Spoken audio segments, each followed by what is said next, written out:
In 1963, World in Action made a film about these 7-year-old children. They talked about their homes, their schools, and what they wanted to be. They were filmed again when they were 14. We brought them all together to watch the films because this year they are 21.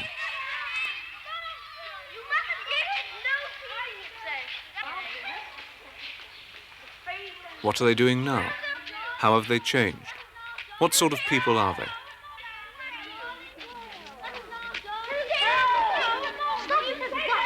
Give me a child until he is 7, and I will give you the man. When I leave the school, I'm going to College Court. And then I will be going to Westminster boarding school if I pass the exam. And then we think I'm going to Cambridge and Trinity Hall. Well, before I'm old enough to get stuff, I just walk around and see what I can find. I want to be a jockey when I grow up. Yeah, I want to be a jockey when I grow up. When I leave school, I'm going to a dragon school. I might. And after I might go to Charterhouse, Marlborough. What about university, Charles? I might go to Oxford. What does university mean? Well, I don't think I need to go to university because I'm not going to be a teacher. I don't think you want to go to university if you want to be an astronaut. When I leave the school, I'm down for Heathfield and South Hill Manor. And then maybe I may want to go to a university, but I don't know which one yet. I will buy myself a new nice house, one that's all nice and comfy. I'm going to work in Woolworths. Well, I'll go into Africa and try and teach people who are not civilized to be more or less good.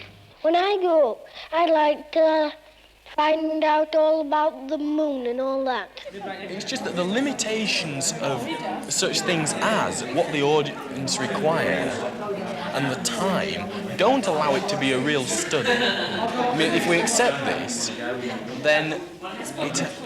OK, I think it's probably good entertainment. I don't think we've changed that much. I think we talk... No, I don't mean looks. Yeah, I mean, the way we talk, I don't think we've changed that much. Well, you never lose an East End accent, will you? I tell you what, as it goes, you've definitely changed. I think so, yeah. In facial. You haven't changed it, have you? Don't you think so? I thought I got bigger. You might be an inch bigger. An inch? It's not legal for a woman. That's something I did notice. All our teeth have changed. Teeth? Yes. Mine are out like that. Well, I noticed them the shoved ears, back. actually. Did you not notice that a lot of your ears have been probably been done about them? They got their conclusions settled already.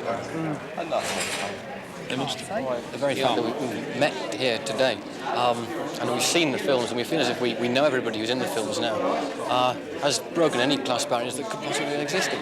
And therefore, the film itself has possibly defeated its own object. They do lead one on a bit, don't they? That's what I mean, and they bum the programme up too much.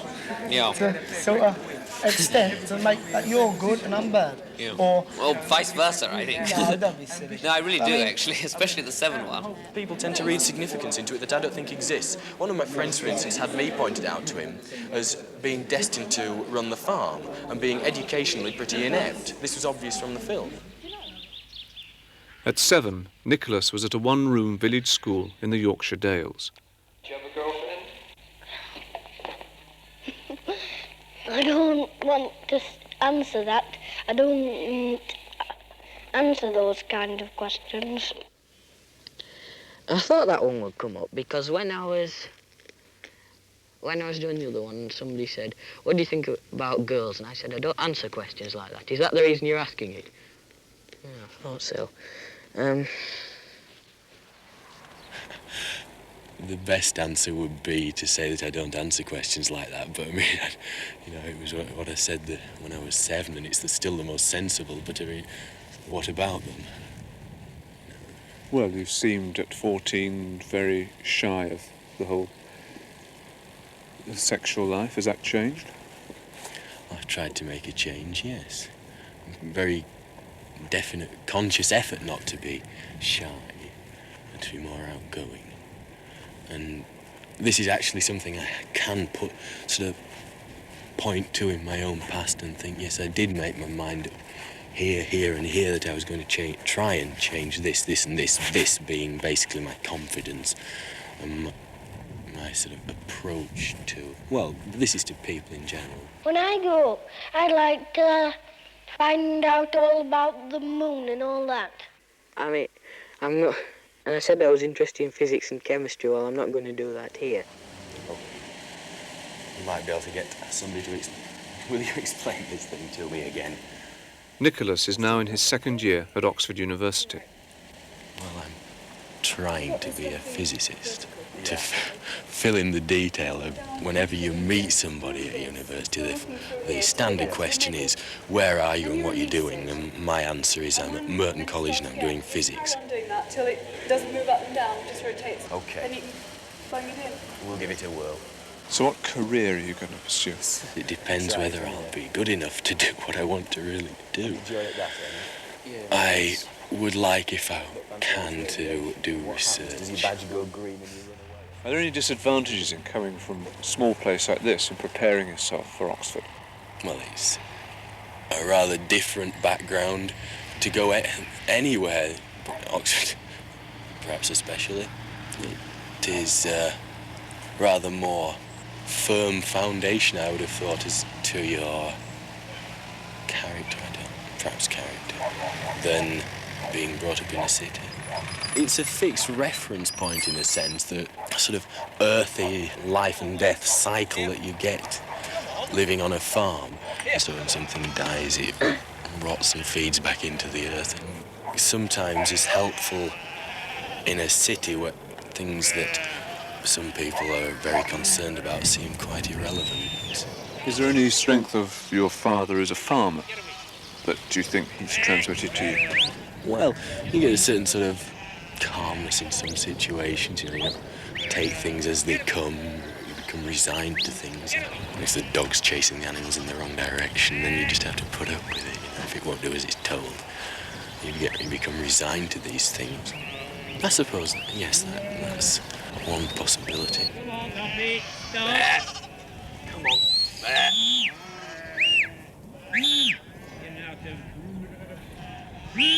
Stop. Come on, lads. I suppose of all the 7-year-olds, the original ones, you're the big success. Would you? I'm not inclined to accept that. Why? You wouldn't agree with that? Well, what have I achieved? I'm not really prepared to accept that I've done anything very special yet. I'd like to think that, I'm hoping that I might do at some stage, but I don't really think that I've done anything you can call a great success. It would seem really ridiculous to any of my friends who watch this if I said, Christ, aren't I a great success? Look at me. What success? I can't think of it in those terms. I haven't done anything that can be called a success. Nothing out of the ordinary, really.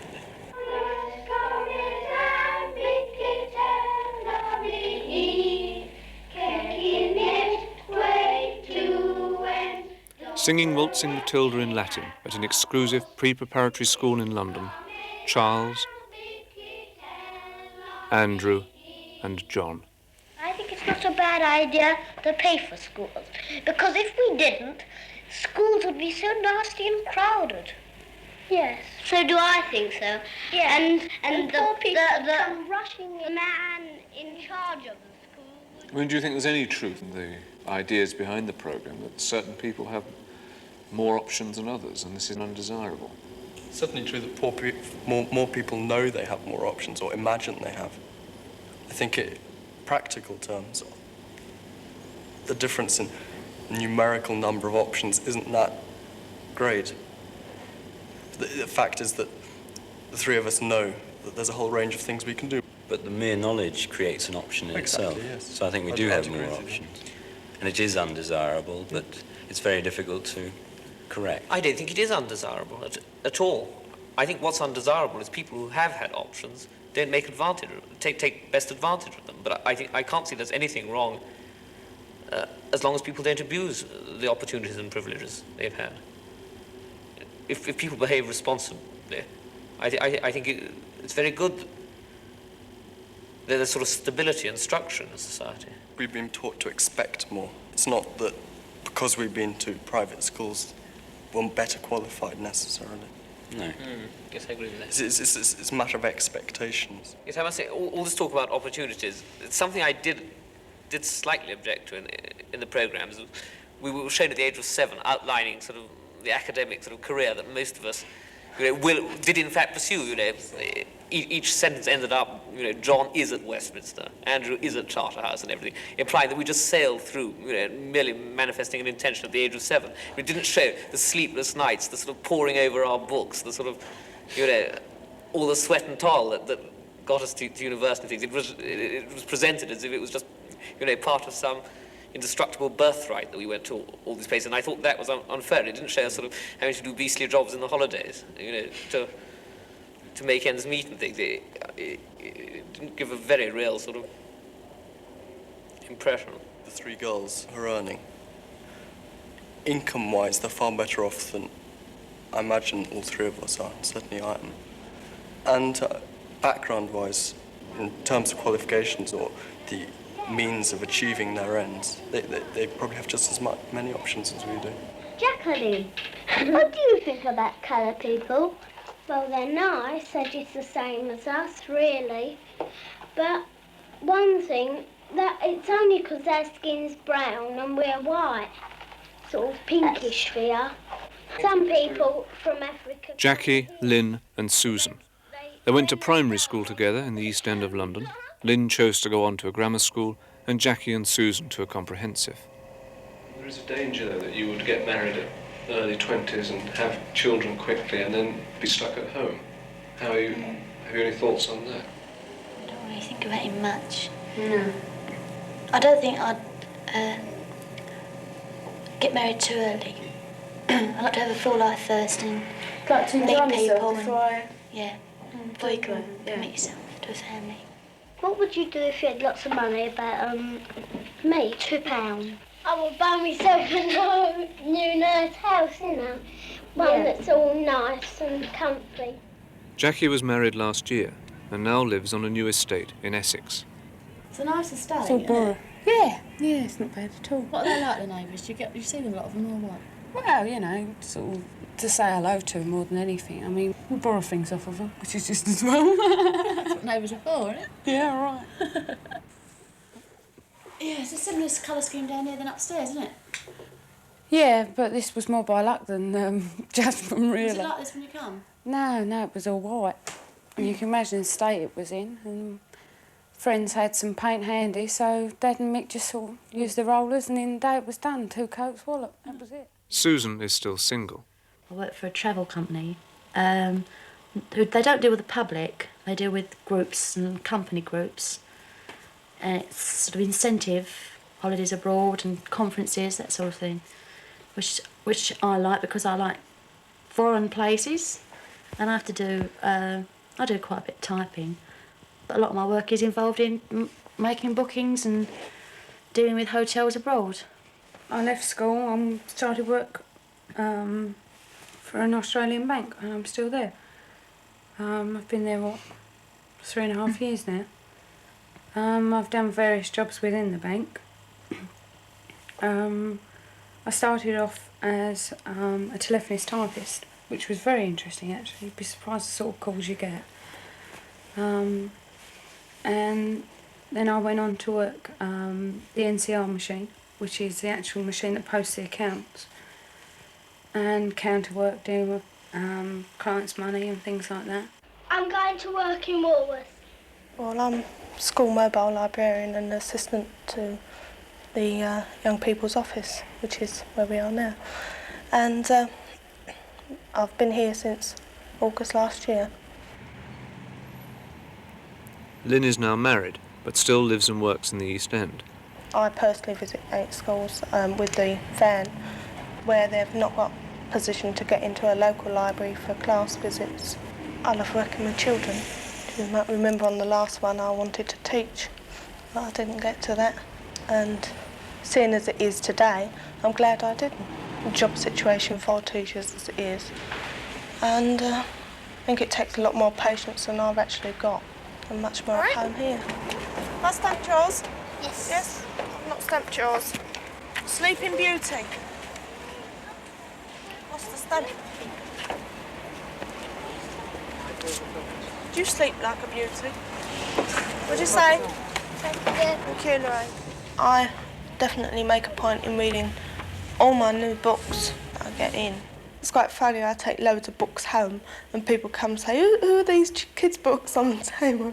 They're mine. Oh, and they sort of shut up. At the moment, I mean, a career's probably about the furthest thing from my mind. And I don't really know what I'm aiming for except to get the house together. And that can take years. I mean, as fast as you're replacing one thing, something else needs replacing, so it could just go on like that, I don't know. Well, in admitting that you're not a career girl, does it mean that you're therefore looking for a family? Oh, I don't know. I suppose I am. But everything's not that cut and dried. It's not either career or family But is what's in the middle? I mean, am I just going to carry on as I am now and end up on the shelf, or am I just going to get married? Could be any day. But I suppose Lynn is a career girl in a way, isn't she? yeah, she's more wrapped up in her job than I think we are. I mean, you were all three sat there at 7 and she's gone that way and you've gone this way. Can you think of any reasons why that should be? I think just basic personality. Lynn's always been that little bit different from us. Perhaps She's always been more serious as far as studies are concerned. Yeah. I didn't feel like going to a grammar school. I just, comprehensive school, it just seemed more friendly, and at the time that is, but now, really they're different. Grammar school's fantastic. You say so. When I leave the school, I'm down for Heathfield and South Hill Manor. And then maybe I may want to go to a university, but I don't know which one yet.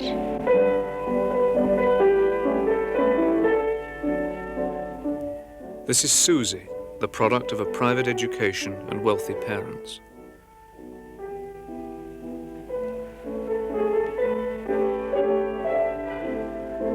What do you think about making this programme? I just think it's just ridiculous. I don't see any point in doing it. Why not? What's the point of people sort of going into people's lives and saying, why do you like this and why do you? I just don't see any point in it. Well, when I didn't want to do it when I was 14. I know I was very difficult because I was very anti doing it. I was pressurised into doing it by my parents. And I hated it. And I vowed I'd never do it now. But here I am. I like to do maybe short-hand typing or something like that. I left school when I was 16, went to Paris, went to secretarial college and got a job. What made you decide to leave school and go to Paris? I just wasn't interested in school and just wanted to get away. And why did you choose Paris? I don't know, it was my parents, really. Did you sort of feel the need to get away, and why? Well, I'd lived in London or Scotland, and I knew people who were going out to Paris, and so I thought I'd go as well. Comparing yourselves to Susie, who stands at the other end of the social scale, do you think you've had the same opportunities as her? I've had the opportunities in life that I've wanted. I say I've had more opportunities. Yeah, right, you've made. I mean... I say I've had more opportunities than her in a different aspect to what she's had them. But my life, I've been able to do more or less what I wanted to do. I'm not going to say it on film, what I feel for her. But I think she's been so conditioned into what she should do and what she shouldn't do. Yeah, but I mean, the whole thing is you're saying, do we envy anything Susie's had? No. I mean, I don't know. I don't know what Susie's had, what Susie had that I haven't had. I mean, until I know that, I can't honestly say whether I envy her. Yeah, Well, she's had money and she's been around a lot. I've She's got travelled a money. lot. Maybe not enough, but I've got it. I have been to Honolulu with my father about 2 years ago for a couple of months, which I didn't really enjoy. And there's nothing much out there. There's no people my own age out there. And I hated it, and I was glad to come home. Apart from that, I mean, I've been to France on holidays, and I'm going to Australia in the summer for about 2 months. Otherwise, I don't know where I'm going to go. I mean, I'd like to go and travel more. Why? Well, I don't think there's any point sitting in your own country. I mean, I'd like to see how people live on the other side of the world. Tell me about the Australian trip.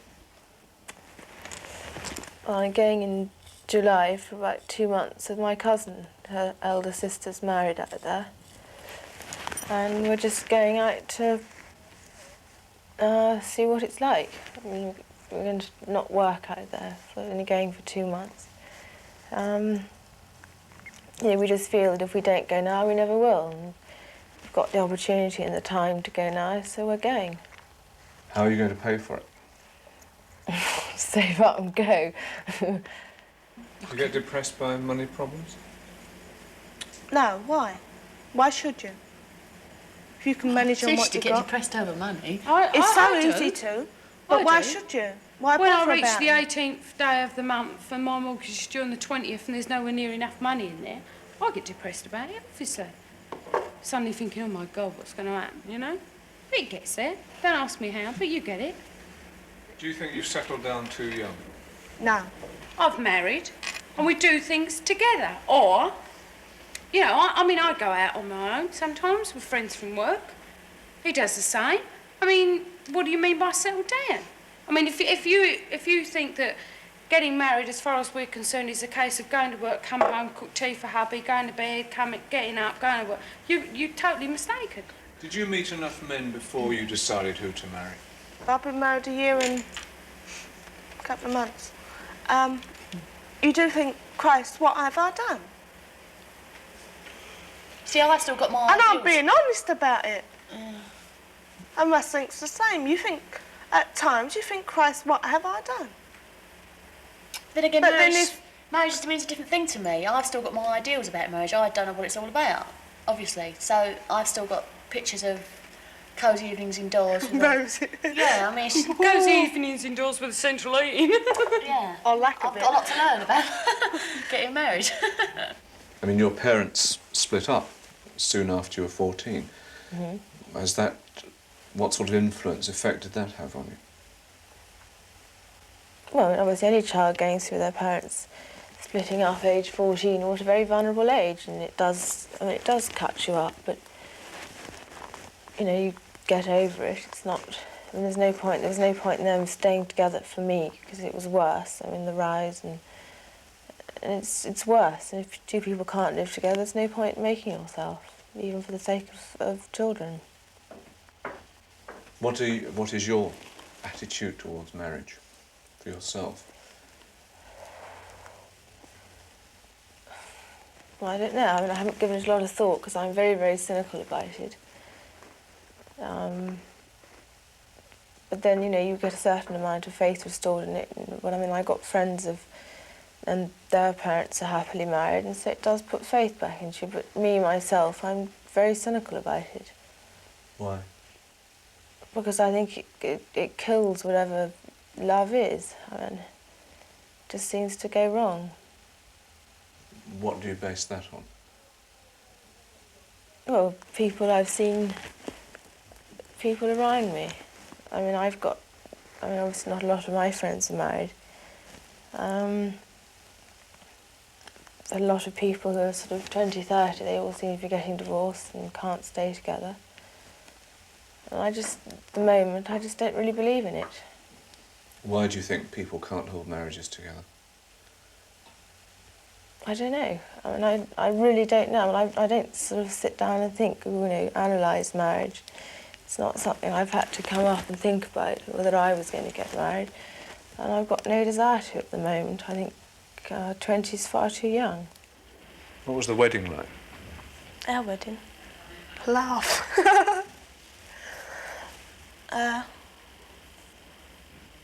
I wanted white wedding, all trimmings, and that's what I've been satisfied with. So, very little, but being as we were going into it as a full thing, we went into it. I had an all-white wedding, all white. We were both in white and my bridesmaid was in white. It's a funny day, actually, because I suppose I was up somewhere around the 5 o'clock mark, and I spent all day preparing, well, all morning, I should say, and then sitting around for about 3 hours, just waiting for something to happen. Then when it did happen, I don't remember it happening. So it was just complete confusion, really. It's a nice day, though. Oh, yeah. It was funny, actually. You can imagine some of the comments. And I was pleased I was there. It seemed the right place to be. I mean, I was glad I was at a wedding. I've known her a long while, so... Did anything happen? Anything funny? I can't forget the cake. That was horrific, really, the cake. The wedding... What happened to the wedding cake? I mean, it was sitting right sort of in between Mick and myself. And suddenly the columns just completely gave way and it just all sort of fell into one. It was a nice cake, wasn't it? Yeah, it wasn't bad, actually. I read the Financial Times. I read the Observer and the Times. What do you like about it? John? Well, I usually look at the headlines and then read about them. About it. Yeah. I like my newspaper because I got shares in it and I know every day what the shares are. Misers like you like. No, but on Mondays they don't move up, so I don't look at it. That's one of the troubles with this sort of programme. I don't really think that sort of people like us have, unless we're being seven and being rather funny, have very much to say that's very interesting. Because, I mean, we don't know very much. Well, we didn't know very much when we were 7, but we were still quite funny. Yes. In ourselves. I agree with John. I mean, all we can do is say what we think, and if that's of interest to people, good luck to them. Yes, exactly. I can't believe it is. I'm awful, though. When I leave the school, I'm going to College Court. And then I will be going to Westminster boarding school if I pass the exam. And then we think I'm going to Cambridge and Trinity Hall. John is in his final year at Christ Church, Oxford, reading law. I do believe parents have a right to educate their children as they think fit. And I think someone who works on the assembly line in some of these car factories and earning a huge wage could well afford to send their children to private school if they wanted to. Just because some sorts of people perhaps don't put that as high on their priorities as, having a smart car or something.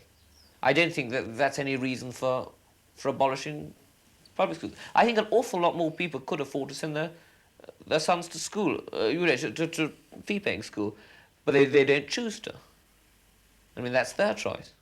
I'm going to Charterhouse, and after that, Trinity Hall, Cambridge. Andrew is in his last year at Trinity College, Cambridge, reading law. I think if people earn their money, they should have the right to spend it. And education is very important. And you can never be sure of leaving your children any worldly goods, but at least you can be sure that once you've given them a good education, that's something that no one can take away. What about university, Charles? I might go to Oxford. You're reading history at Durham University. You didn't make Oxford. What are your feelings about that? Don't mind at all. In fact, I'd say I'm pleased I didn't, because there's very much sort of certain from Marlborough prep school, Marlborough, Oxbridge conveyor belt, you get shoved out at the end, and when you go to Oxbridge, and it's obviously not true in all cases, but I think for the majority, they mix with the same people as they were with at school and so on. So what attracts you to Oxford? Well, it's First of all, it's such a beautiful place. There's more to it than just swatting away at one's books. I think it's very difficult not to get something out of it. There's such a sort of atmosphere of culture and sort of timelessness about the place that I think you do sort of mature an awful lot. So what is beagling? Beagling's well, it's really the hunting of the hare with a pack of hounds. It's done on foot. I mean, you know, a lot of people seem to imagine a day's hunting with either foxhounds or beagles as sort of, you know, unadulterated butchery. I mean, this just isn't true. I wish people had a more realistic idea of what it's about.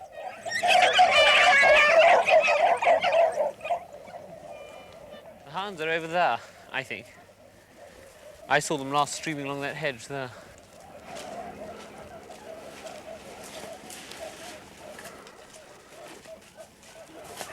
Frustrating business.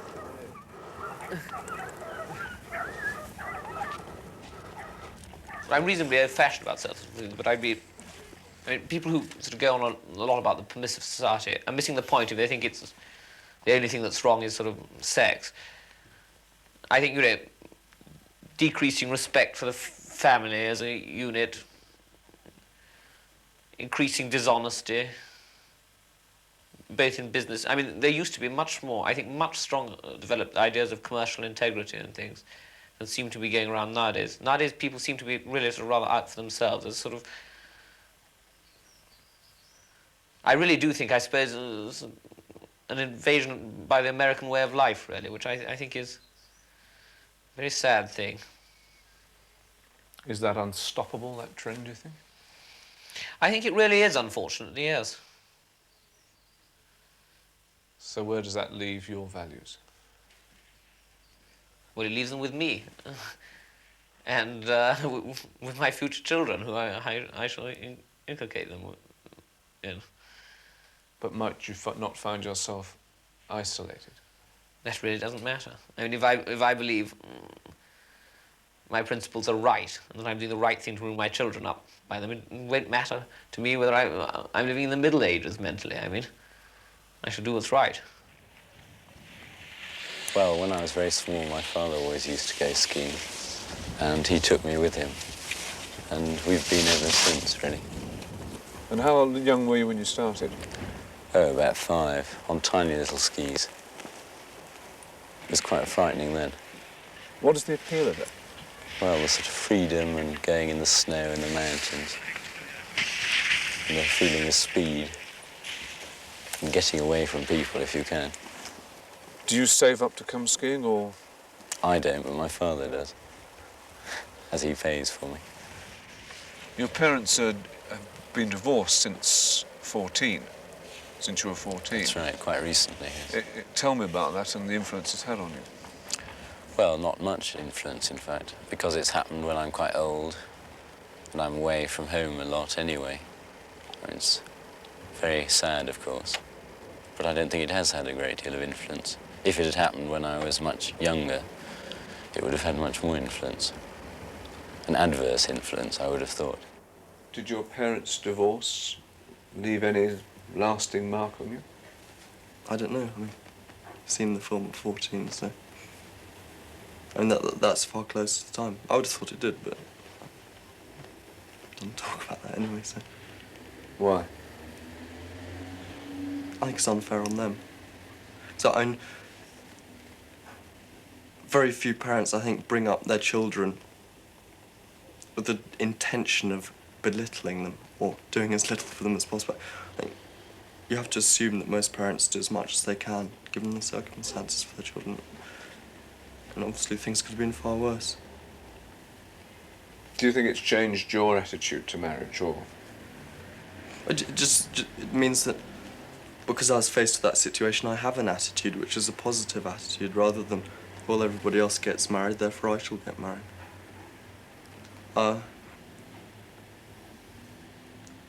My attitude would be that if one's going to have children, if you want to have children, then that's a very real reason for getting married. But if you get married, it's an agreement to actually make the thing work for 18 years or however long it is until the children are grown up. there's no point in sort of just sitting it out for 18 years. I mean, I thought there's nothing worse than that. It'd be better for the parents to get divorced. But I think people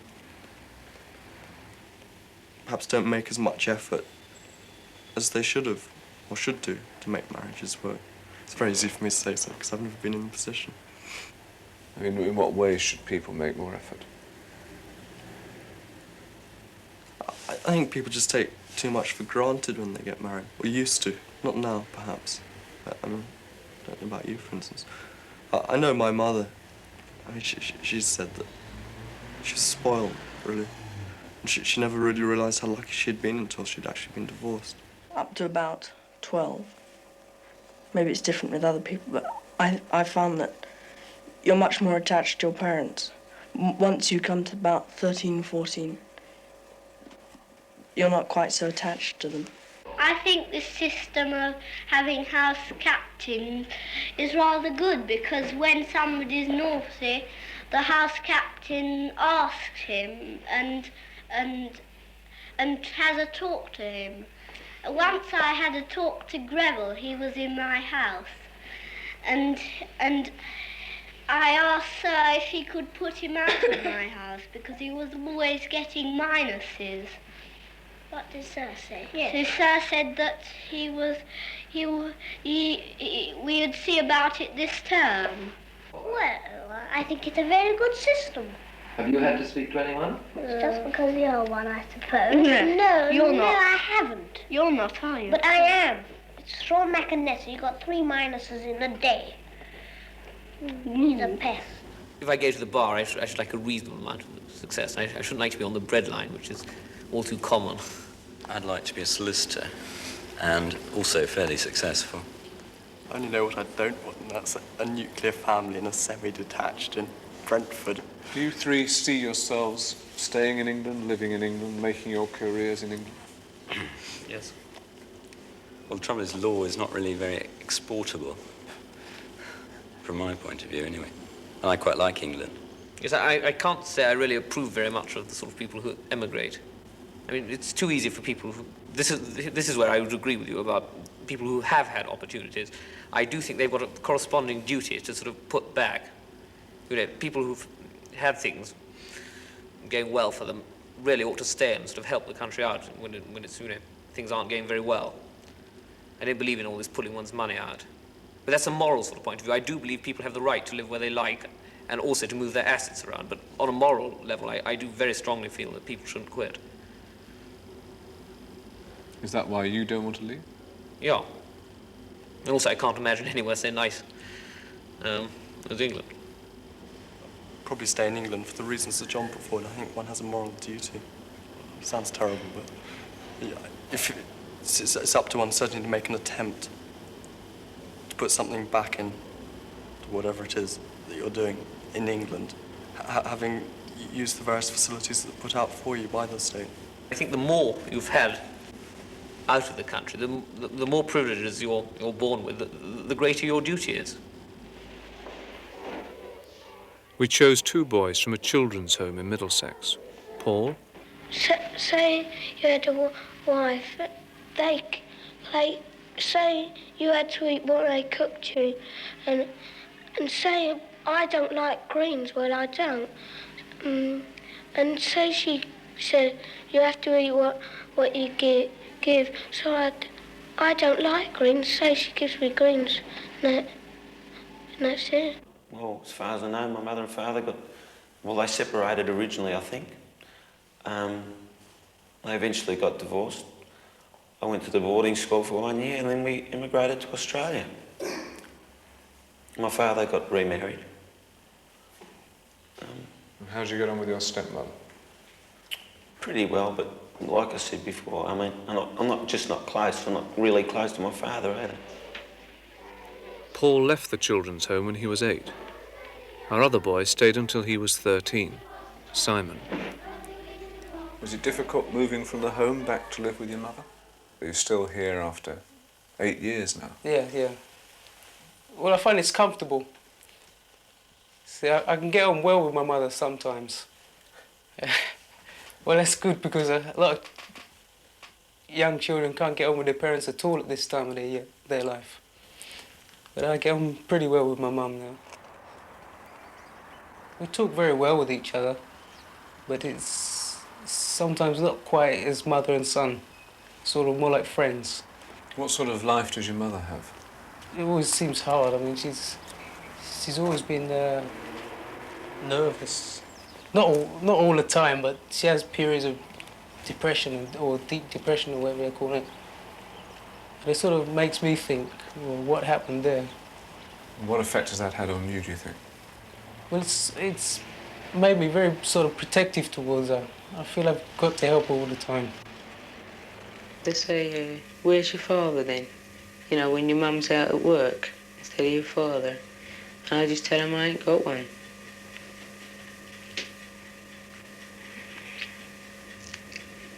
What effect has that had on you? Well, I don't think it's had any effect on me, because what you don't have, you don't miss. And 20 years ago, when I was born, you know, an illegitimate child, you know, that's something that's only whispered about. People, you know, feel strongly about it in those days, but nowadays it's not a serious matter. The serious point is whether you stay with somebody or you leave them. We took Paul and Simon round the buildings which were once the children's home. I remember this park, but I've never walked down it. It was out of bounds. The only place I saw this from out the windows and that. What was that? That was Hospital Juniors. That's where we used to be. Really? Yeah. I don't like the big boys hitting us and the monitors up in the washroom sending us out when there's no talking. No, I wasn't talking today, and Brown sent me out for nothing.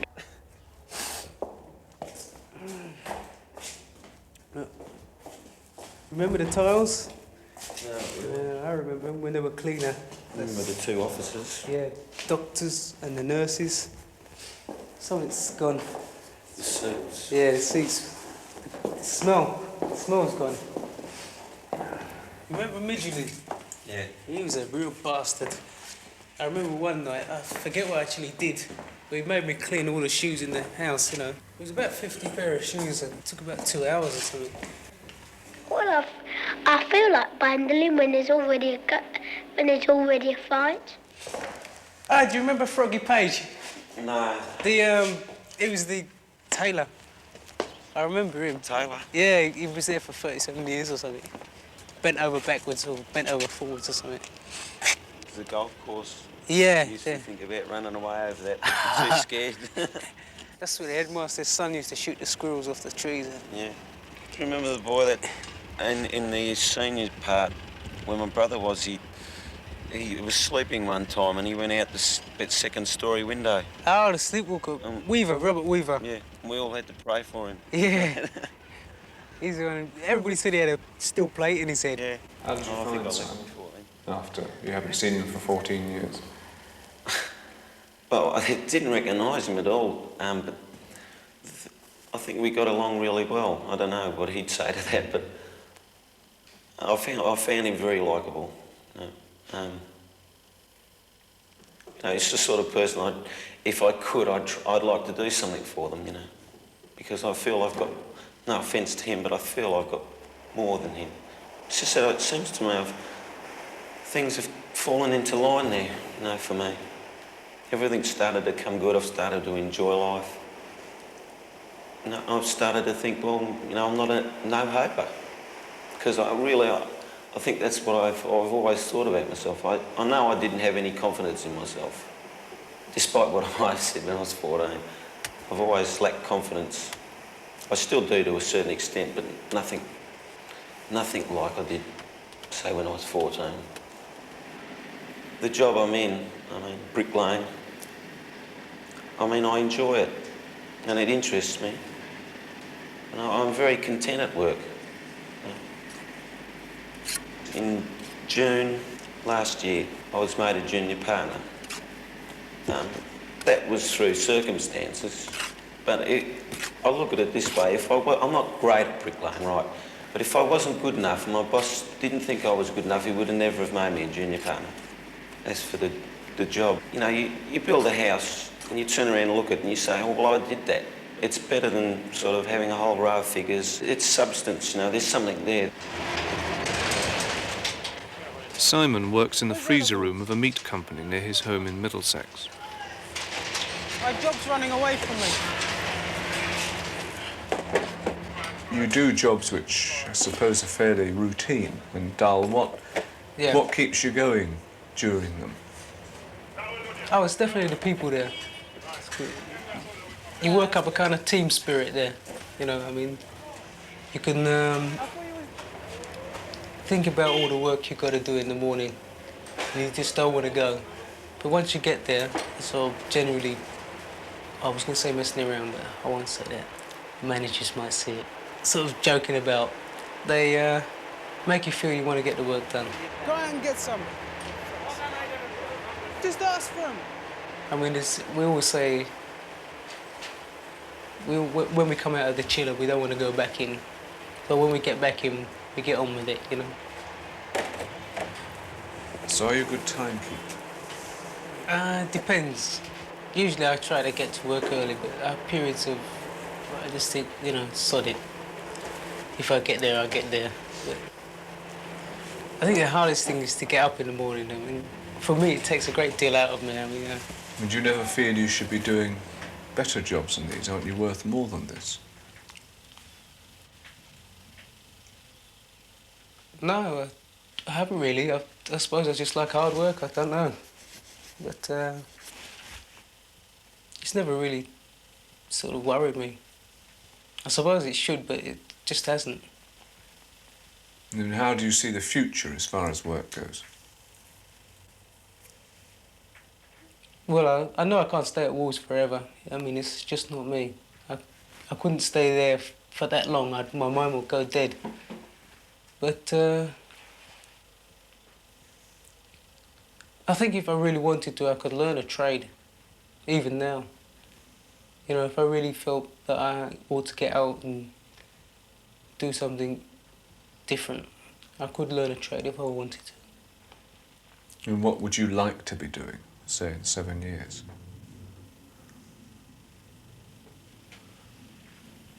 Well, I couldn't really say. I haven't thought 1 year ahead yet. I think I'm still sort of young in my head. I don't really sort of take things seriously. All I want out of life is to be happy, and when I say happy, I want to be happily married as well. Because I can't say I don't want to get married, because I think I do. But I want to be happily married, you know, and therefore I want to make sure, I think. How would you define happiness? What is it? Well, basically, to me, it's the will to live, you know. I mean, now, I literally love life. I love people. I mean, I think before I didn't. I mean, when I was 14, I said, I've forgotten what the question was, but I said something about I want to be alone. And when I said that, I know even now, I meant that. You know, if someone dropped me out in the Sahara Desert, I probably would have been happy, more or less, if you get the point. Whereas I'm not like that now. I just want to be around people. I don't like doing things by myself. And my happiness to me is a love for life and a love for people, you know. I think I admire people with great determination. You know, like people who just come up from nothing. They build up their life from absolutely nothing. I could say Muhammad Ali, because he absolutely came from nothing. I mean, you can't agree with everything he says, but his word goes down now. He's the biggest thing in sport. He's one of the biggest things in life. I mean, people like him. When you look at yourself, what do you think that your kind of weaknesses and strengths are?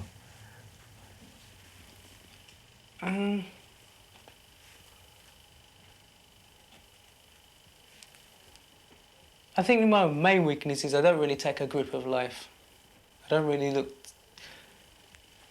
I always look deeply into it, but it's just...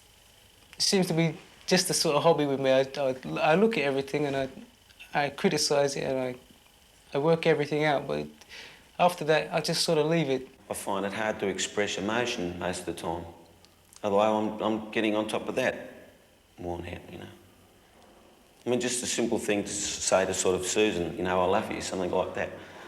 I mean, I can tell you about it, but I really haven't been able to say it freely to Sue, you know. I suppose that's a weakness, you know. Do you have a dream?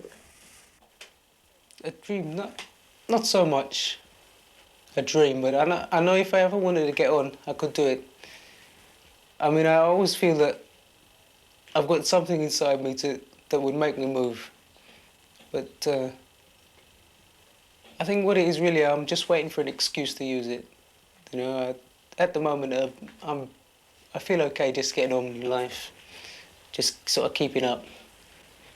But I know if I really wanted to, I could get on. Yeah, I only take a little spark in me to do it.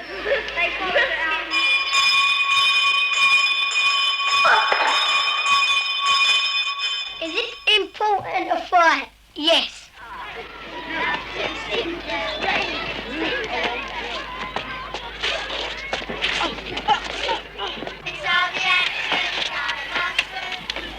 Would everybody please sit round now? Get on with their work. I don't want to see any backs to me.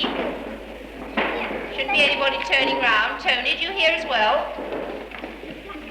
Get on with your work in front. Tony!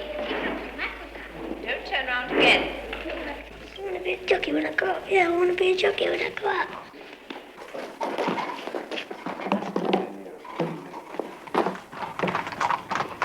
Tony left his East End secondary modern school at 15 and became an apprentice at Tommy Gosling's racing stables in Epsom.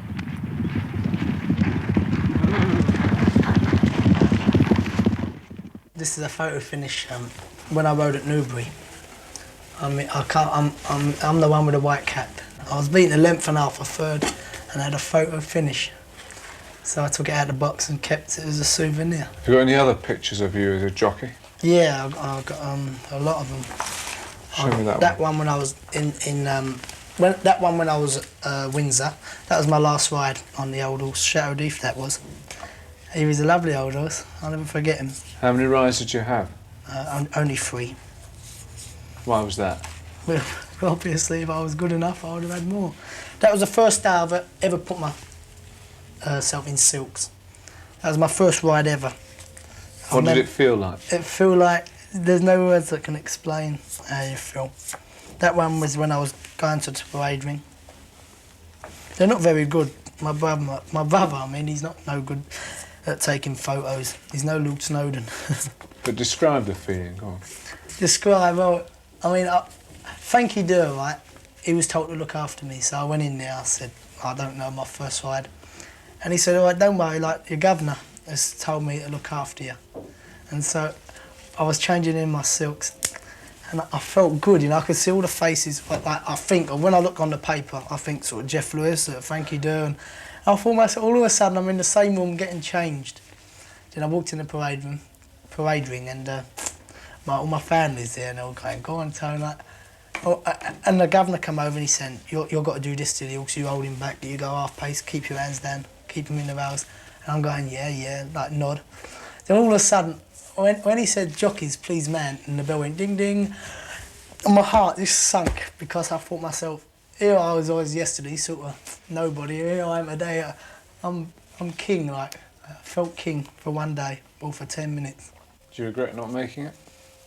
Well, I would have given my right arm at the time to become a jockey, but now, well, I wasn't good enough. It's easy as that. What will you do if you don't make it as a jockey?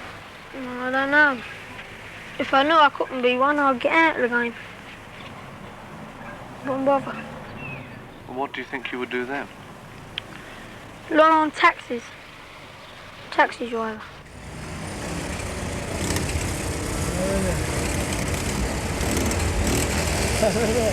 I will be a cab driver. Well, how can I fail? I've got one brother, taxi driver, pulling me, and the other brother pushing me, so I've got to make it. I will be a cab driver, and I know I will. And I'm going to prove every person who think I can't be a cab driver wrong. I'm going to get that badge and I'm going to put it right in their face. Just to tell them how wrong they can be and how underestimated I am. Doing the taxi knowledge means Tony going out on his motorbike every day and learning the hundreds of routes around the streets of London.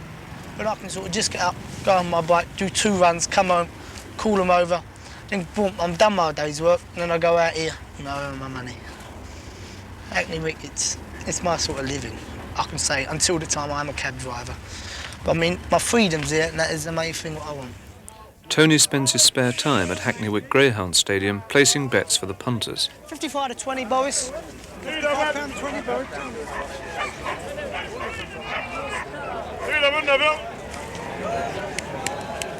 Oh,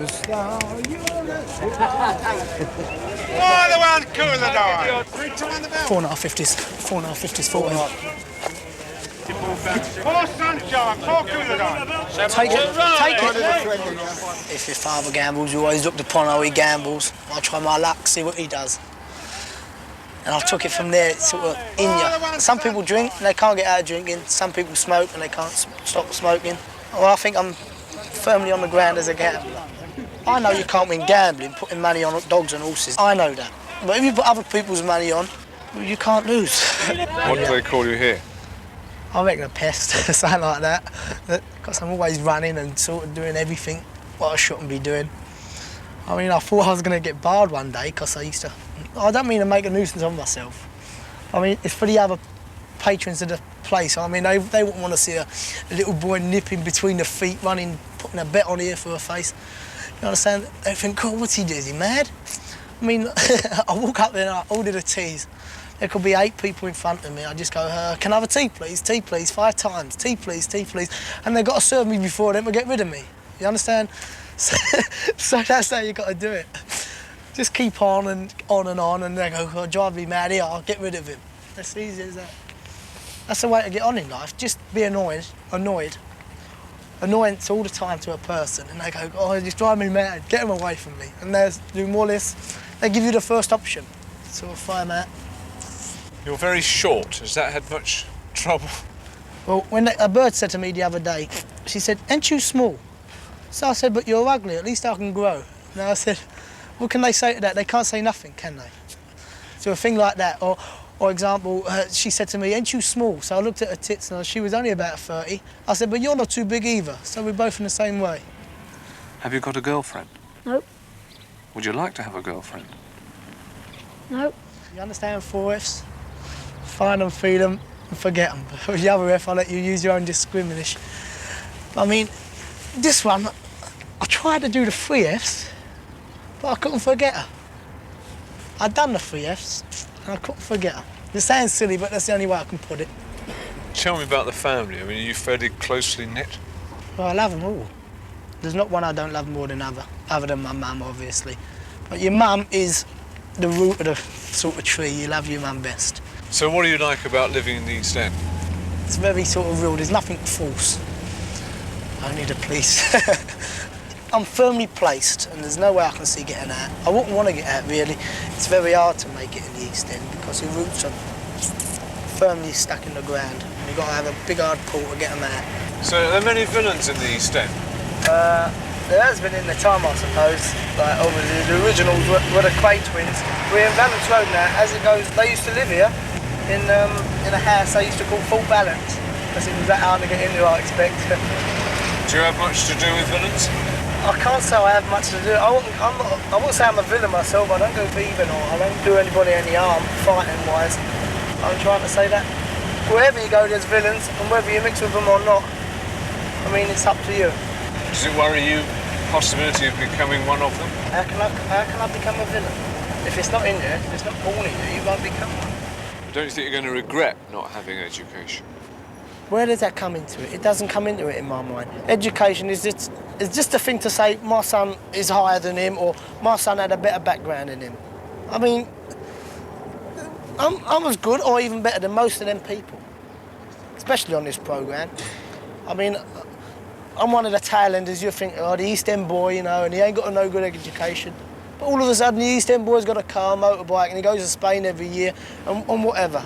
And have I worked for it? No, I'm here putting bets on. You think, how does he do it? And there's a boy who is eating or whatever. He's studying to be a professor. He's making up the things. Where's the education? There's no education in this world. It's just one big rat race, and you've got to kill your man next year to get in front of him. What do you think about trade unions and things like that?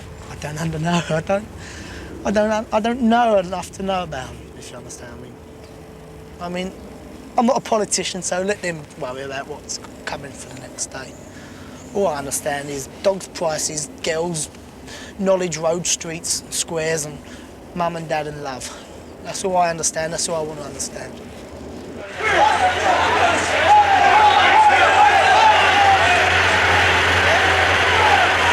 Yeah? Go on, Flynn, chase it. Go on, boy. Go on, Flynn, son. On the out free. It's checking everywhere, Bal. Well, I'll go into Africa and try and teach people who are not civilised to be more or less good. No, I don't want to be a missionary because I just can't talk about it to people. You know, I'm interested in it myself, but I wouldn't be very good at it at all. And I wouldn't enjoy it. Well, why wouldn't you be good at it? Well, I'm just not very good at, anyway, standing up in front of people and making a speech or anything like that. But I'd like to keep it private, you know. Well, is it possible you might ever think of going to the church? It is possible. I've never said no, definitely. But I won't be doing it after I go to university. I mean, it's just possible in 10 years' time, I suppose, but... What would draw you to the church? I don't know. It wouldn't be dissatisfaction with whatever I'm doing at the moment. In a way, if whatever I was doing very successfully, then that would be a better reason for going into the church, really. Or at least if I did go into the church, it meant I was giving up something. But I think the wrong reasons are if you are dissatisfied with what you're doing, in the general sense of doing a job badly or a failure in some sort of way. Bruce is in his final year at University College, Oxford, reading mathematics. Gas coefficient, and by Eisenstein, you can show that this is irreducible. Then you do a transformation on this polynomial x equal to t plus 2, which you find is t cubed plus 7t squared plus 14t plus 7. And you observe that 7, which is a prime, divides the coefficients of t squared, t, and the constant, not t cubed. And 7 squared doesn't divide the constant term. So by Eisenstein, this is irreducible. So therefore 2 cos 2 pi by 7 is of degree 3, and that length isn't constructible from the corollary of our original theorem. So therefore the septicon is not constructible. Good, that's a nice way of doing it, particularly using Eisenstein down here. His test is very powerful. Yes. He's an interesting mathematician. What sort of job are you going to try for? Well, there was one job which I'd quite like to make maps, really. I mean, it's a nice sort of outdoor life, and you go to, you travel around, and but there are very few jobs that like that going. I'm sort of qualified, a general maths or science degree would do, or geography degree. But I think I've probably missed it this time round. And but that's only, perhaps I won't like making maps. It's something that I think I would do.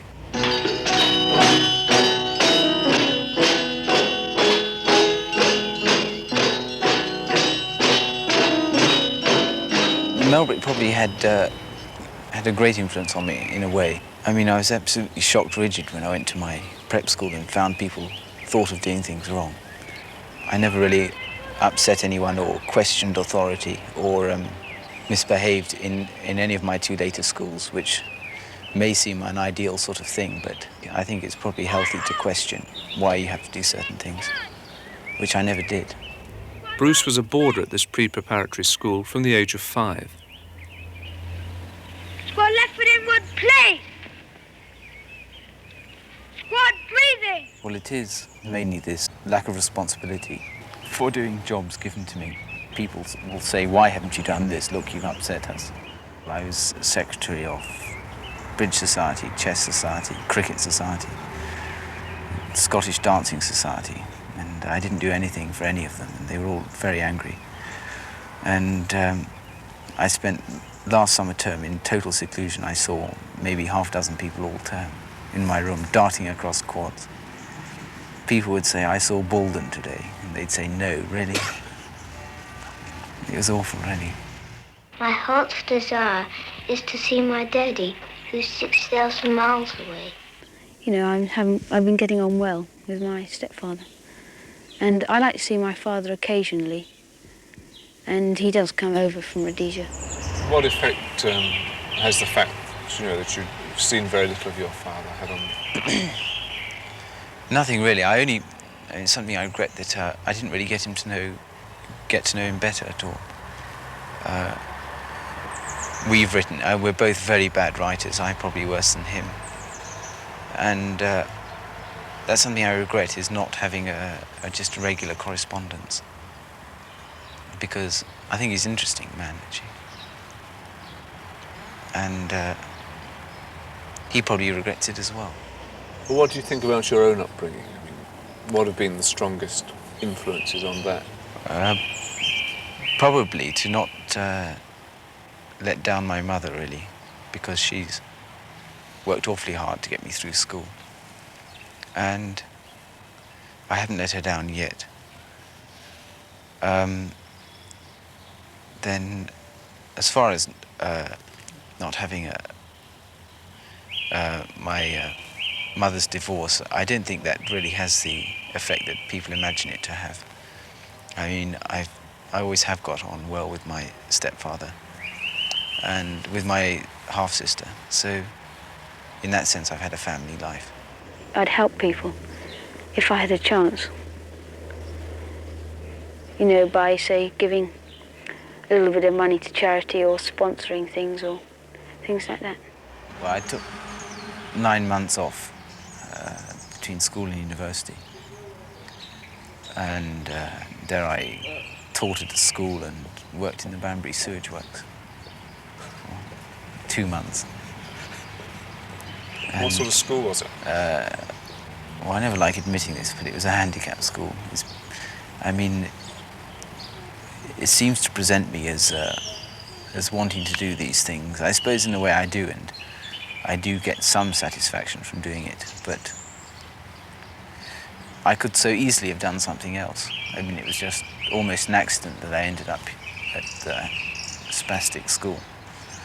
And I'm glad I did it because I enjoyed it, not for its, I suppose, slightly charitable nature of the work, but the people I met, work, was quite good. Why are you frightened of presenting this image of yourself?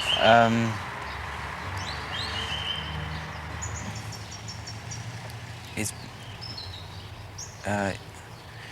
possibly because I don't know, I never want to feel too proud, really. I mean, it's dangerous for a start, and it's so easy. And it doesn't work in a way because, all right, I can try and pretend to be humble, but that's being proud in just the same sort of way. I find it a very difficult thing to avoid pride. Tell me, are you interested in politics at all? Not as much as I was.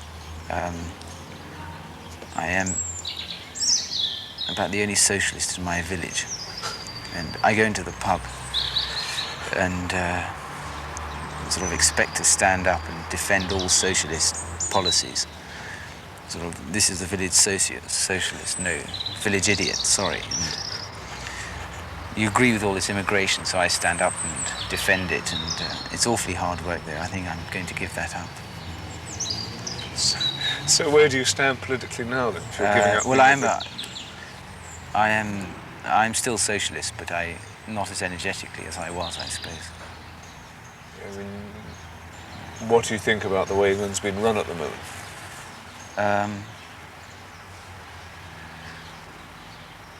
Well,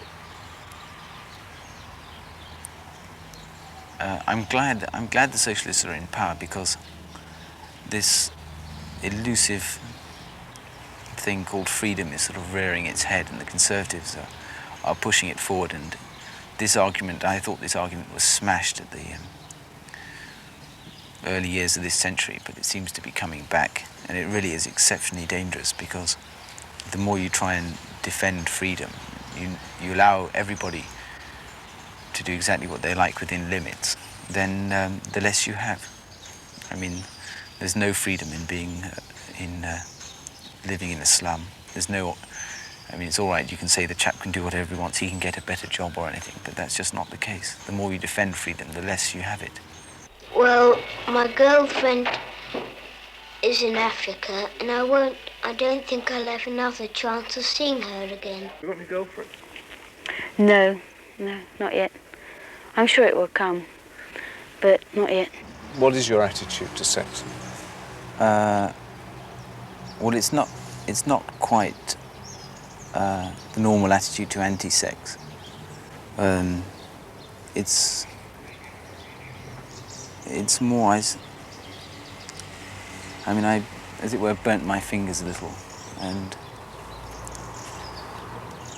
I don't feel as though I'm missing anything now. I don't feel the need for it, and I'm quite happy at not feeling the need for it, really. I mean, I do think a lot of people think too much about it. What happened when you burnt your fingers?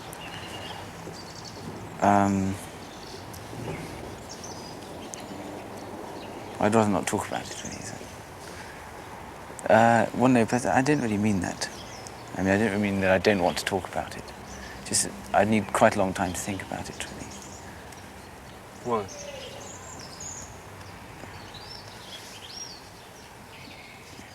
Well, in the end, I decided that the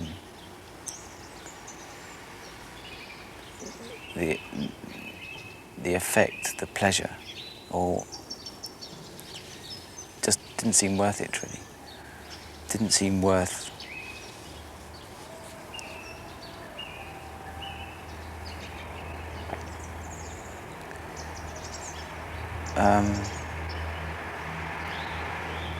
see, I think there are two different sorts. There's sort of casual sex, and then there's sex in love and marriage. And casual sex is not, I don't think it's quite as widespread as people believed, because if both the people treat it as casual sex, then I think it's all right. But if you're sort of looking for, I don't know, this may seem awfully silly, but if you're looking for casual sex, but you don't want to treat it as such, then it doesn't seem to be worth the lies, I don't know, the sort of effort. Is this what happened yes. to you? I suppose in a way, yes. Have you been in love? No. And I think I'll probably have to wait for that, really. Play international wrestling. Yeah, that's all. It's summertime though. Yeah, it's only when we can go on the grass.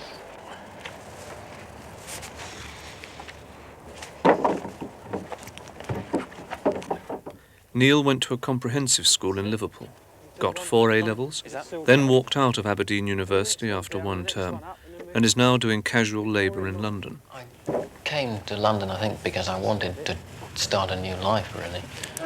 I'd left the university in Aberdeen at the end of 1975, and I became conscious of the fact that I was drifting around, which I suppose I'm still doing here, but at least I took the decision to move myself. And I think possibly there's more challenge in London than there ever could be in Aberdeen. Peter, Neil's school friend from Liverpool, is now in his last year at London University, reading history. It was Well, it was obviously a big step. It was exciting more than anything. I mean, that sounds corny, but it was. Do you remember the day you left Liverpool? Yeah, very well. It was pouring down with rain, I remember that. Just a traditional send-off from Lime Street. My mum and dad were there. A couple of mates turned up at the last minute in the school to see me. Catch a girl and kiss a girl, yeah. And what happens then? Well, the girls are all screaming, yeah. And when we catch them, we kiss them. We're interested in contrast with you and Neil. Yeah. Were you aware of differences in home background at the time when you were... Sure, yeah. I mean, both Neil's parents are teachers, as you know. And that's got to be a hell of a difference for a start. I mean, I'm not knocking them for a minute, they're very nice people. But there's obviously going to be some sort of academic type atmosphere in the house, which I did notice one or two times. But I think Neil, whether by design or whether just the situation he was in, was obviously going to be under more pressure. I came to London and I contacted an agency for squatters, and they were able to give me the address of somebody who was able to help people who were looking for accommodation in the London area. And by a process of chasing people around, I eventually managed to find this place here. I wouldn't squat in a place which I knew to be owned by somebody else. I wouldn't, certainly, because I know if I had a place of my own and found somebody squatting in it, I'd be disgusted. But this place was empty, and I was simply offered a place to live here and was very grateful for it. And I think in questions of squatting, a bit of humanity is more important than vague rules about who can live where. I like the way you tax him. That's the only way. In contrast, Peter lives in a flat in North London, sharing with 3 other students. There'd been 3 guys living here originally, and one of them left to get engaged, eventually married. And the flat was meant for 4 in the first place. So Dave and Trev asked Ian and I if we'd like to move in. Of course we did, because we'd been searching for a flat for some months. So we jumped at the opportunity, really. I've got my own room. I can cook whenever I like. I haven't got a landlady to tell me what time to come in. I've got my own front door key. And to tell the truth, it's a lot better than a lot of accommodation I've had over the last 18 months or so. It could be a bit warmer, it's a bit chilly. But it's perfectly satisfactory for the time being.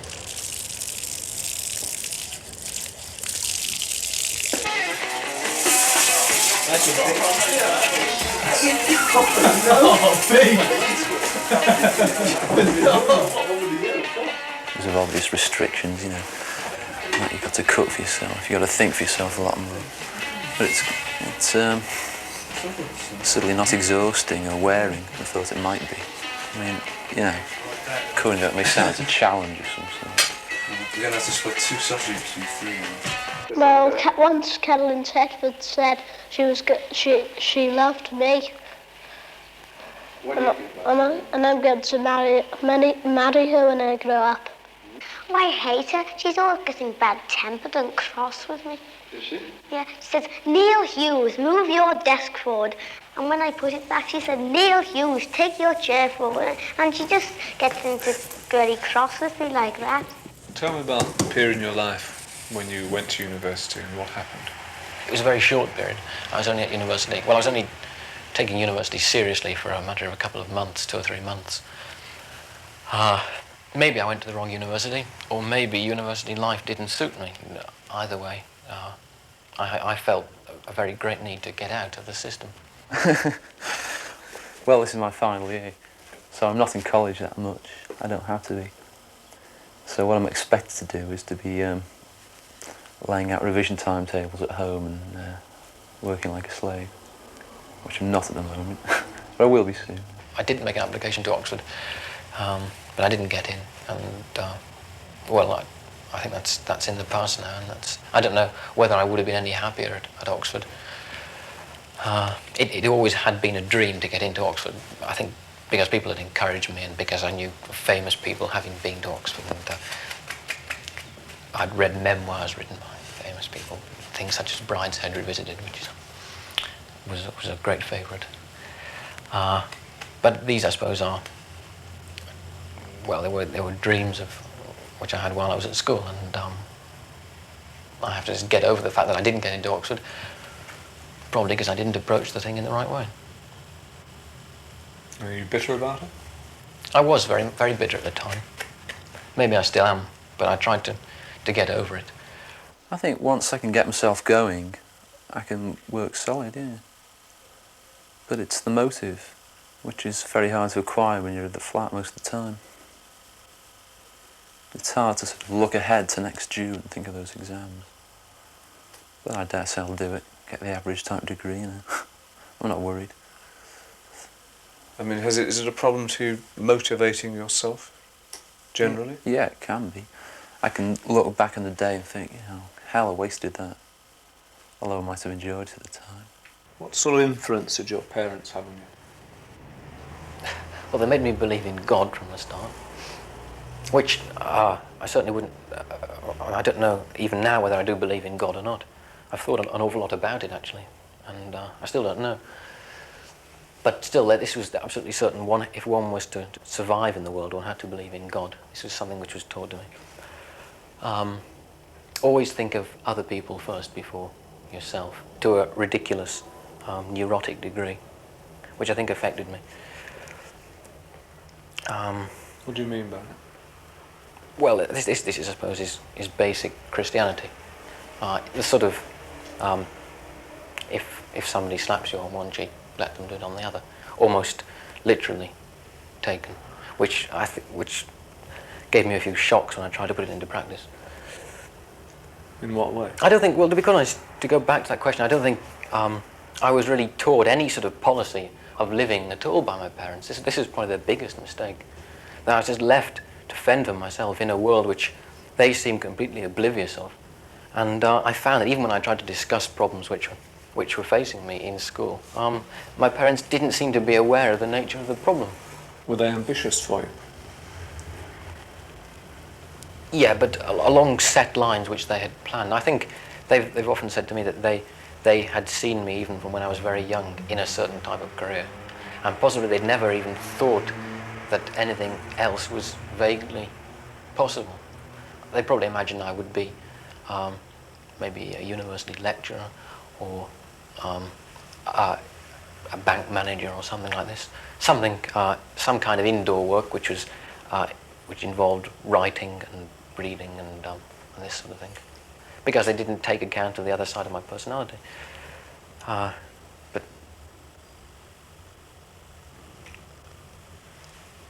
and what sort I don't know I wonder how many parents really think of their children as individual human beings. What are your feelings about them now, your parents?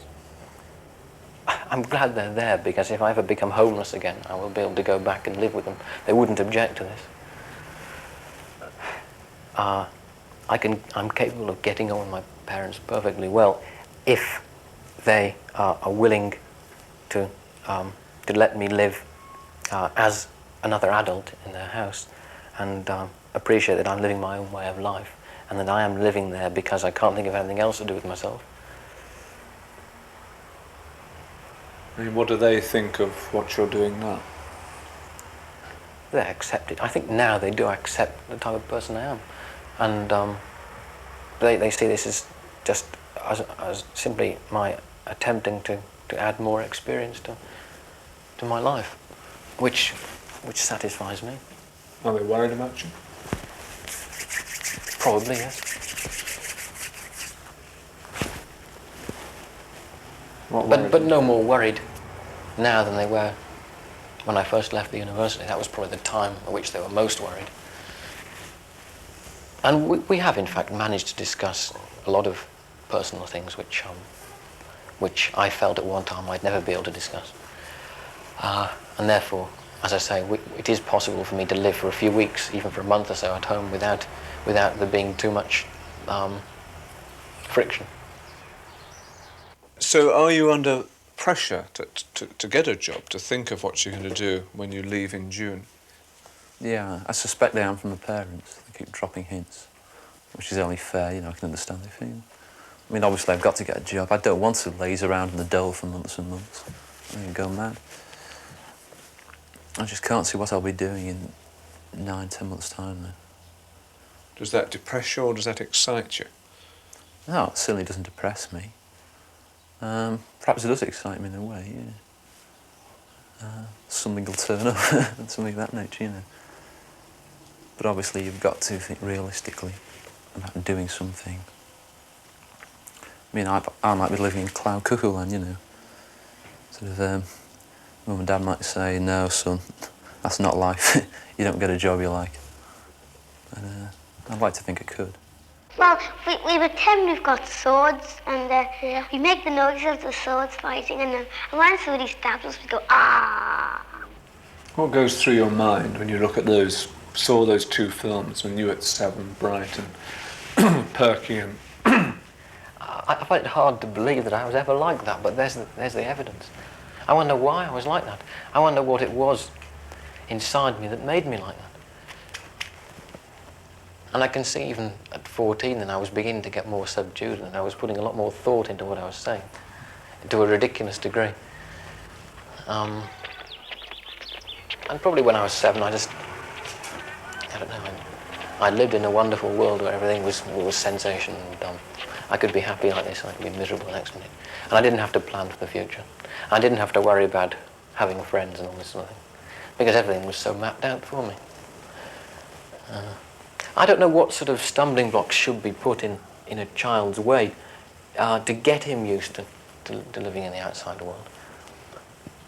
Because I think maybe this is something that was wrong in my upbringing. I didn't have enough obstacles to get over, to toughen myself up against.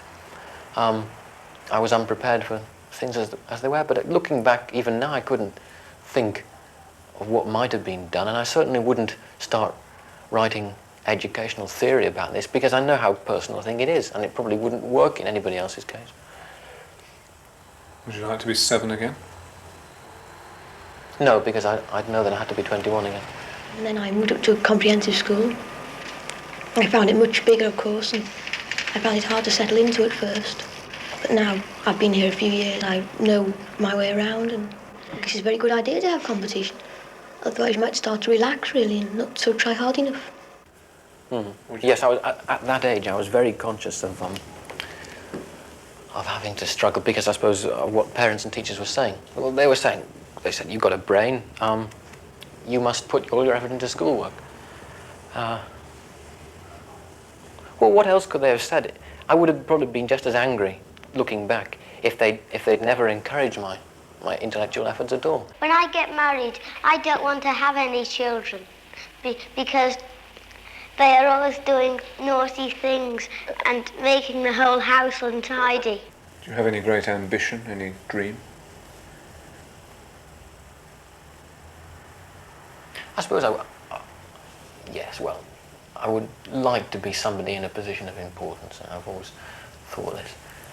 But I don't think I'm the right sort of person to carry the responsibility for whatever it is. I always thought, well, I'd love to be, possibly even love to be in politics or something like this. But I suppose that I'd probably find that just as tedious as all the other jobs I've done. So. What do you want out of life? The satisfaction of knowing that I've left some sort of imprint, rather than just lived out my life. That it's going to sound like an epitaph. I've left a memory with some people, you know. Not that this guy worked for so-and-so, made a fair bit of money, a good house, died.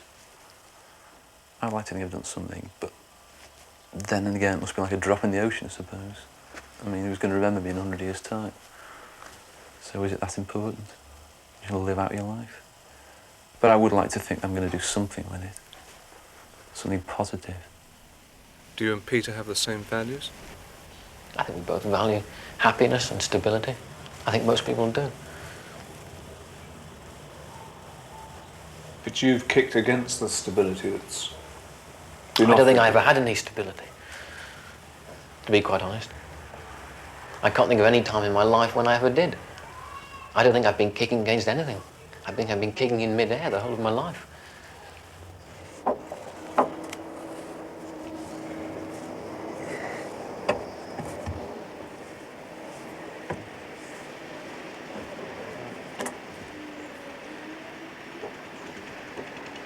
There's only one more.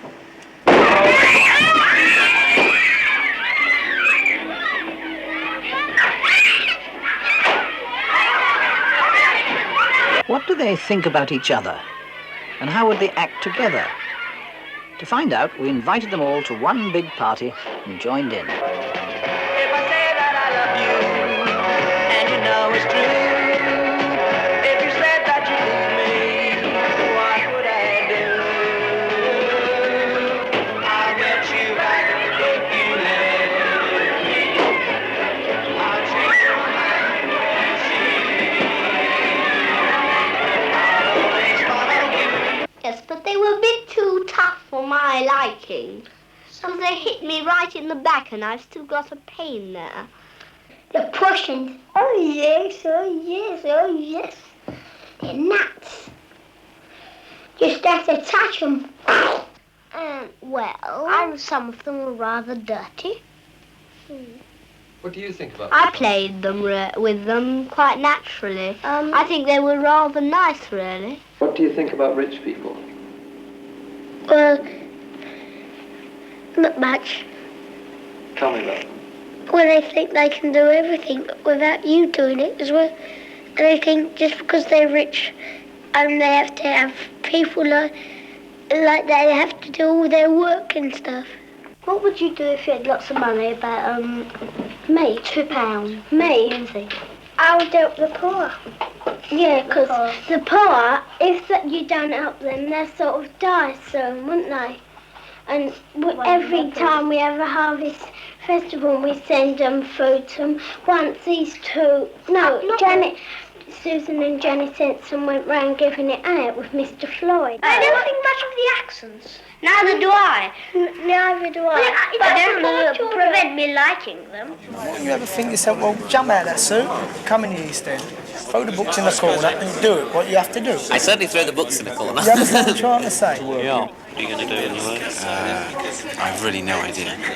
The idea of just living somewhere, working for a living, is just horrifying, really.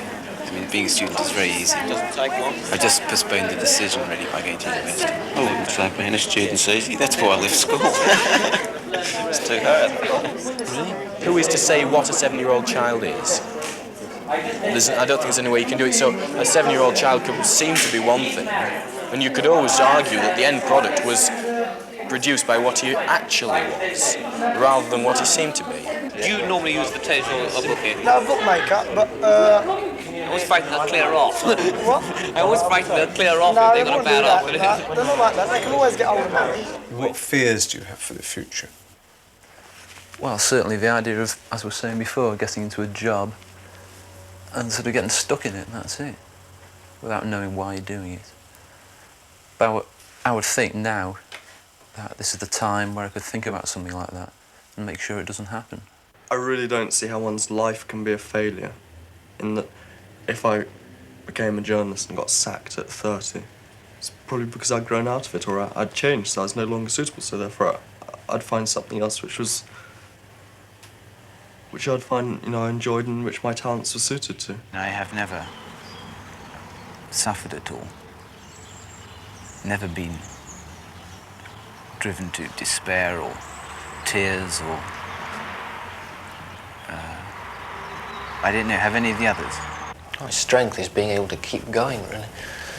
And my weakness is not being able to take any positive course of action. I suppose that I tend to behave rather after the fashion of the people I'm with, and this can, in some circumstances, I think that can be quite a weakness sometimes. Sometimes I wish I didn't, because I occasionally sort of look at myself and think, Christ, you're a bloody fool, what are you doing now? And that sometimes disturbs me. We had a teacher at school that his favourite ploy was all you girls want to do is walk out, get married, have babies and push a pram down the street with a fag hanging outside your mouth. God, if there's ever since I'd resent it, it'd be that one. Yeah. There's only one ambition, and really, I want a baby son, and if I see my baby son, that is my ambition fulfilled. No one knows that, only you now. Well, to me, it is a dream to be totally happy. I mean, I don't think you can expect that, but... What happens if you don't make that? If you don't ever find them? How will you cope? I don't know. It'd be hard to say, you know. You could... I mean, the human mind's very strong and it can be very weak. And so you could crack up from it and you could just live your life out from day to day and you could get over it, sort of thing, you know, I think. Well, not get over it, but you'd cope with it, I think. But what I'd do, I just don't know. I mean, I want to be happy, and my dream's all for happiness, sort of thing. So but basically, that's what I want out of life. I always leave something inside me. I always leave a bit behind. I always hold back a bit, you know, with everything I do. Just to sort of, something to fall back on. I've always got something else to sort of look on if anything goes wrong anywhere. What is that something you hold back? I think it's a part of my heart. What do you want most out of life? To be happy and get on with life. I mean, I don't want to just sit back and let it always pass. I mean, you don't know how long you've got your life for. I mean, you know, you could be run over by a bus tomorrow, so you've got to make the most of it while you've got it. Simply to be able to wake up in the morning and feel that this day was going to be worthwhile. Which is what I don't feel at the moment.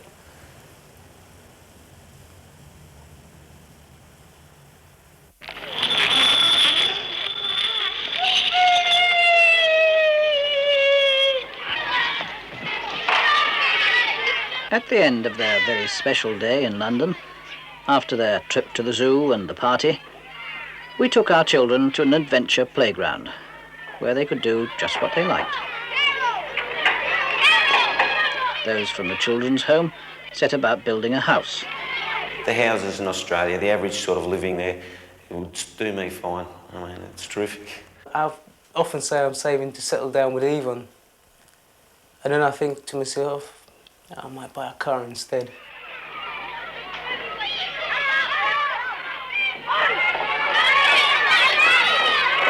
There's Nicholas. You know, you have to run fast to stay where you are. To go forward, you have to run very fast indeed, or whatever the quote is. And, you know, I'll probably feel that, you know, I'm actually achieving nothing. And Tony. I don't want to change, because if I change, it proves the other Tony Walker was all fake. Andrew? After I've qualified as a solicitor, then I'll have to rethink. And I don't know at all what will happen after that. And Bruce? It all springs from loving God and Christ, I suppose. That you try and do that as best as possible and let that lead your actions in life. John? I'd quite like to get into politics, but I mean, that's you know, easier said than done. Susie? I mean, when you're a child, you always think how nice it would be to be grown up and independent and things. I mean, there are times when I wish I was sort of 3 again. Jackie and her friends.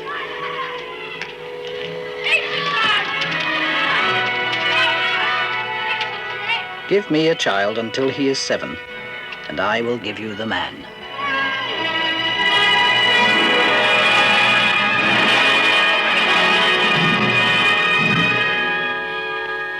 This has been a glimpse of Britain's future.